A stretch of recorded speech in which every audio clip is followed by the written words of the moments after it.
Before, Michael Jordan was known as the GOAT and the Black Cat and the greatest of all time in all of basketball. And before Bobby Knight had won 3 titles and thrown a chair, the two collided in the locker room in 1984. It was a meeting of 2 of the most relentless competitors in the history of sports, and it almost broke one of the greatest players who ever lived. Many times, everyone credits Dean Smith or Phil Jackson for molding Michael Jordan into what he became, but maybe the most pivotal and educational time in Michael Jordan's life was when he played in the Olympics in 1984. Under Bob Knight's thumb, Michael Jordan didn't just learn how to win, he learned how to survive a coach who was just as obsessive about winning as he was. Their relationship was an experiment in tough love that resulted in an Olympic gold. But on that faithful day in 1984, after they played the Germans, did Bob Knight make Michael Jordan cry? We will take a closer look at 2 of these competitors, how they played. Michael Jordan is well known for the crying meme that became super popularized in the 2010s. But what happened in 1984 in that locker room, the original crying meme? We'll answer that question all on this episode as we examine the day that the general made Michael Jordan cry.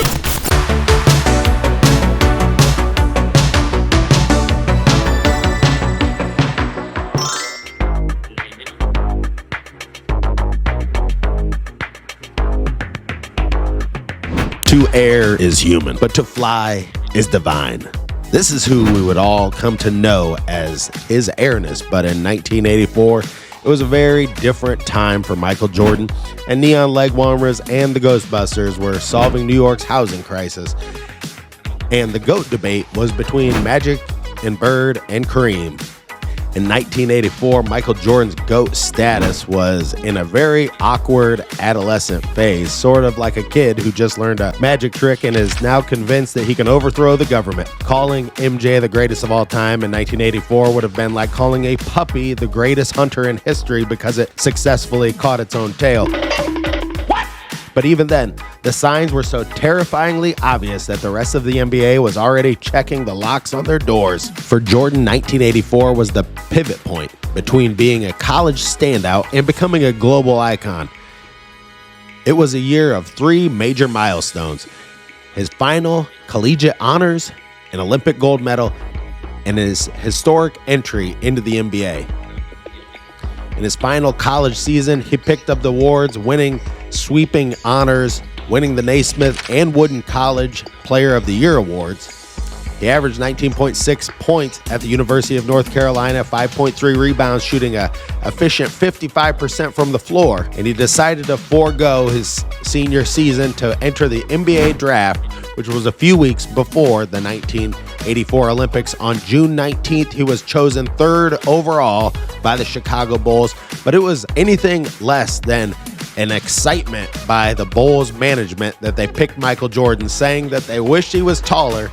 Also, the Blazers did not pick Michael Jordan, which Bob Knight said famously, they needed a center, just pick Michael Jordan and make him your center. It ended up he was taken after Hakeem Olajuwon and Sam Bowie.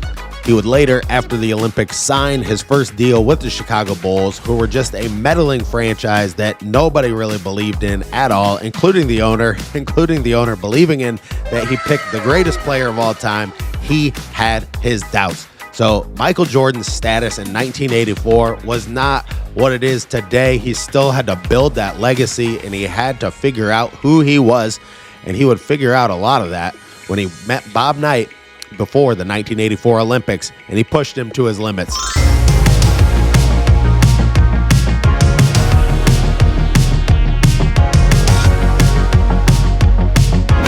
We have to remember that Bob Knight in 1984 was not a fully formed GOAT Bob Knight either. He would have obtained that status later on in his career before he would retire. In 1984, the Olympic Committee decided that the best way to prepare the greatest amateur basketball players in the history for the Los Angeles Games was to hand them over to one of the greatest coaches who has ever coached the game, Bobby Knight.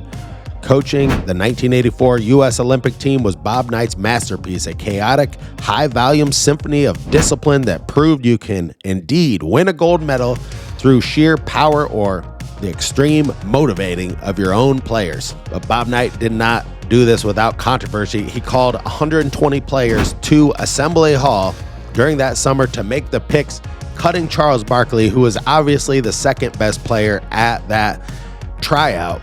But having Charles Barkley not losing the weight, which Bob Knight always said that he was a royal pain in his ass, was RPIA, royal pain in ass. for lying about this in interviews later. But nonetheless, Bob Knight made the right decisions for the U.S. basketball team to win the gold medal. He recognized early on that Michael Jordan was the greatest basketball player of all time. And in this interview, he almost in real time realizes why Michael Jordan was the GOAT. Hillbilly Monkey, let's roll that clip. Just an absolutely great kid. If I were going to pick the 3 or 4 best athletes I've ever seen play basketball, he'd be one of them. I think he's the best athlete I've ever seen play basketball, bar none.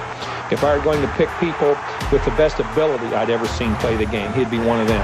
If I were going to pick the best competitors that I'd ever seen play, he'd be one of them. So in the categories of competitiveness, ability, skill, and then athletic ability, he's the best athlete, he's one of the best competitors, he's one of the most skilled players. And that, to me, makes him the best basketball player that I've ever seen play. Bob Knight's theory was that being hard on great players, often through intense discipline, benching, and high expectations, wasn't punishment, but it was essential for extracting their best, fostering accountability, and teaching mental toughness.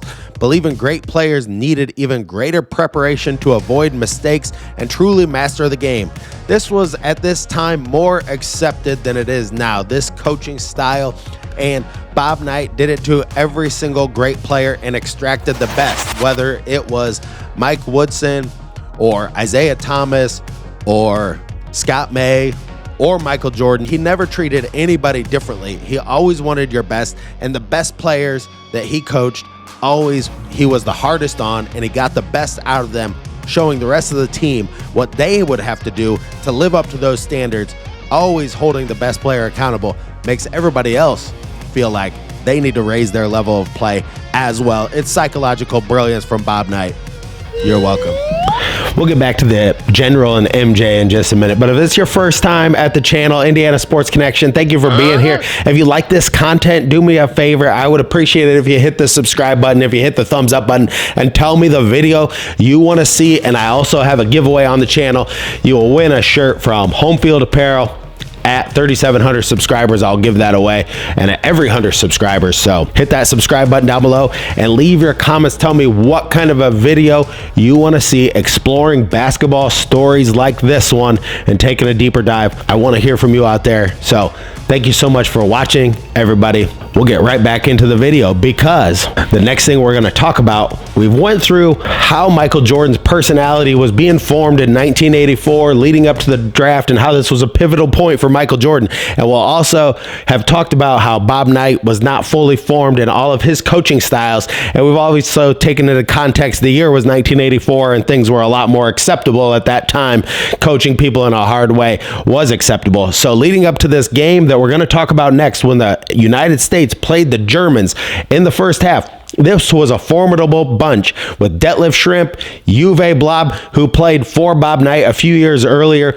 This was just a sharp shooting team, and the Germans, they didn't put the United States on the ropes, but what they did was hang around in the game, and we're going to examine the shots that Michael Jordan took in the first half of that game, and then we're going to look at what happened in the locker room and what was said that made Michael Jordan cry, and was that justified? By the General in the end. Hillbilly Monkey, you have anything to say? Well, I mean, Bob Knight, he was just going to discipline like nobody's business. His mantra was discipline's going to be what needs to be done when it has to be done, as well as when it can be done, and doing it that way all the time, focusing on eliminating errors to win consistently. That's the Bob Knight way. And he also did not want people, even Michael Jordan, to be comfortable ever. He removed comfort to create reality, forcing players to confront habits, raising intensity, and adjusting, believing that his feedback led to the elevation in their play. It was a justified punishment.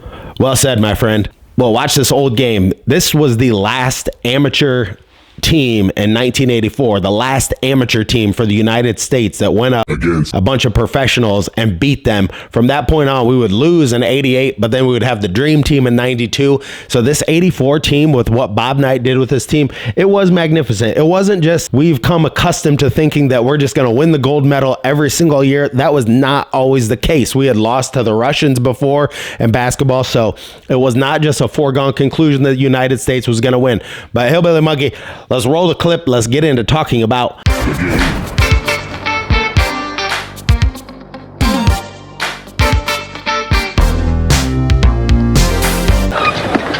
Jordan. And the rebound to Christian Corner, number 4 for West Germany. And Jordan made his move and called for traveling. That's an interesting call because Perkins flashing high for the ball. Wood to Jordan. Michael's been cold here early. That's too early a 6. Jordan having a tough shooting day. Alford. Mullen had a notion. Jordan's open. Having a rough time, and Tappert pulls it down. Jordan shooting 3 for 9, Digger. well, he's off balance on his shots, and of course he missed a couple inside, so he's struggling right now, but he'll make it back. The thing that Fresh 30 on the shot clock. USA comfortably on top. Jeff Turner makes his move and dumps it off for Jordan. Just couldn't get the roll. The tap won't go. The tap again. Kept alive and pulled down by Velp, and a rebounding foul against the USA. Foul whistled on Jordan. That is his second. The USA still leads it by 14. But the USA leads it by 14 in the quarterfinal against West Germany. And we'll have more action after this word. Michael Jordan was undoubtedly the best player on this team, but he ended up in this game 2 of 12 from the outside. And you may be saying to yourself, well, anybody can have a bad shooting night. Anybody can have a bad game. It was the type of shots that he took. I've watched this game several times. He took a lot of really long outside jumpers. He was not really a jump shooter. He was not being aggressive at all. And after he missed like 5 or 6 in a row, he just kept launching them. After the game, I want Bob Knight said, even Air Jordan has to be reminded of the speed limit from time to time, and he would be virtually benched in the second half of this game, only taking 2 shots and missing. He ends the game shooting 4 of 14, 28% from the floor, 6 free throws, 6 out of 10 on free throws.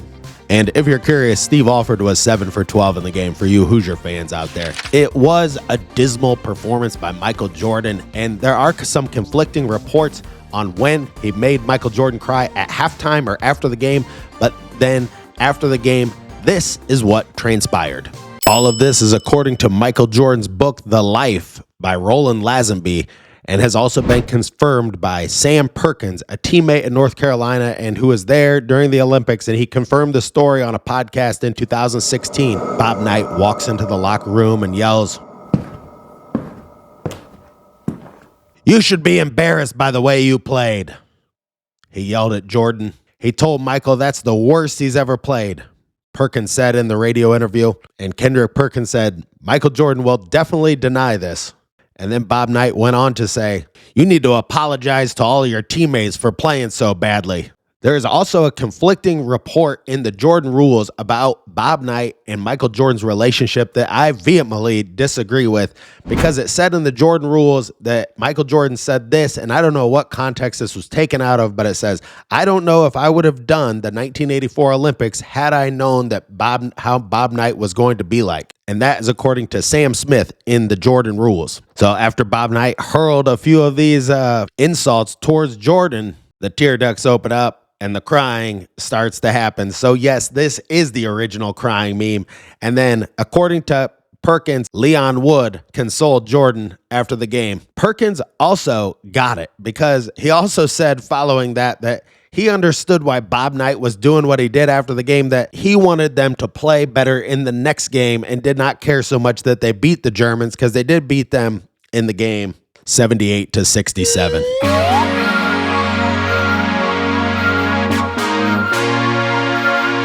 The United States basketball team would go on to beat Canada on August 8th, 78-59, and then they would beat Spain in the championship game to win the gold medal on August 10th, 96-65. So all in all, in the end, it all ended up good and well, and the United States got their gold medal, and two of what would become the biggest titans in basketball in the 90s came to a close that day with a great friendship. And Bob Knight tucked the crying kids into their bed, and they dreamed of sugar plums slapping them in the face. The end.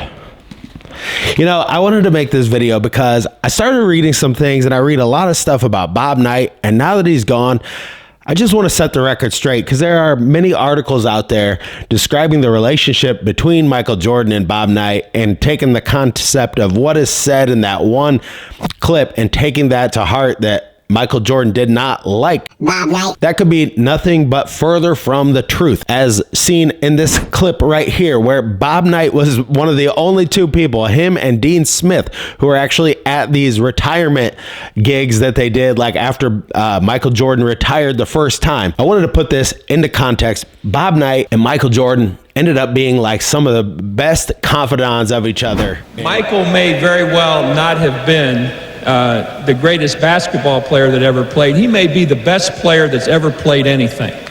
I'm not sure that you can take the best players in any sport, a Jimmy Brown or a Babe Ruth or whoever it might be, that so thoroughly dominated at a time when there were so many great players. My son, my oldest boy Tim, saw Michael at the sports festival when he was about 17 years old. And I called Dean and I said, "Where did you get this kid?" And Dean said, "How do you know anything about him?" And I said, "Tim just told me that he's going to be the next great basketball player." So Tim saw that in you when you were 17 years old. I mentioned to Dean that he was the only one that held him under. I just thought it was worth to explore. I hope you enjoyed the nostalgia, because I love the 80s, and I love putting that aesthetic on everything that had to do with it. So thank you for joining me on this look back at another basketball story of why the General made Michael Jordan cry. And let's face it, it was all worth it. It was all worth it, wasn't it? Thank you for watching this episode of Indiana Sports Connection. Until next time, stay classy out there, Hoosier fans.